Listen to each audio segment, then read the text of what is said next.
wao kujitegemea katika maisha ya hapa Tanzania, ulimwengu kwa ujumla. Lakini kwa wanafunzi wengine ambao mnabaki, shule yenu ina sifa kubwa, mzidi kuchapa kazi, mzidi kujisomea ili kuendeleza kuitangaza shule yenu. Hii shule yenu kila mmoja anaionea wivu, anatamani angekuwa mwesi, lakini nafasi ni chache. Nyinyi ndio mmebahatika, tunaomba mjitahidi. Lakini pia tuwapongeze wazazi pamoja na shule kwa mafanikio mliopata ya hosteli ya bweni ambayo nimejenga, na imani hata wale ambao wapata nafasi kuja hapa watakuja hapa na hatimaye ndoto zao zitatimia kwenye hii shule.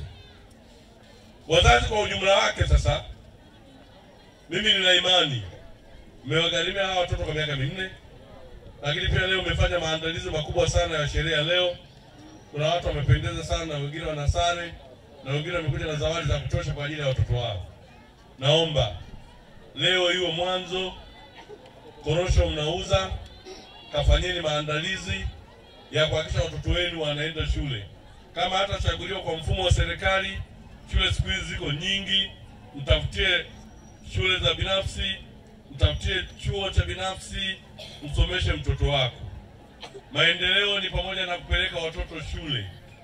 Kama una shamba korosho moja, shamba lingine la kumsomesha mtoto atakuja kukusaidia katika maisha yako ya hapa duniani.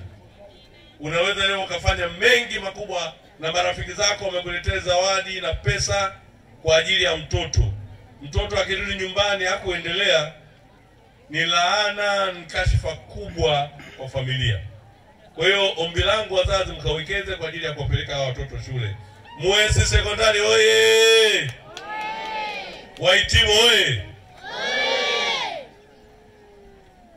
Kuna changamoto nyingi ambazo zimeelekezwa kwenye risala na taarifa ya mkuu wa shule. Nikianza kwa udogo wake, ile changamoto ya walimu. Na washukuru kwanza ameajiri walimu wa kujitolea, kwa sababu wajibu wa kuleta walimu ni wa serikali. Na serikali imejitahidi kuajiri walimu kila mwaka kadiri ya fedha zinavyoruhusu.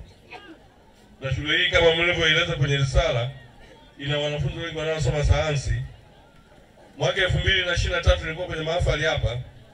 Changamoto iliyotolewa ni uhaba wa walimu wa sayansi, lakini baadaye walipatikana na shule inafanya vizuri. Kwa nafasi yangu kama mdau wa elimu na kiongozi pia, nimechukua hiyo, tutashauriana na mkurugenzi tuone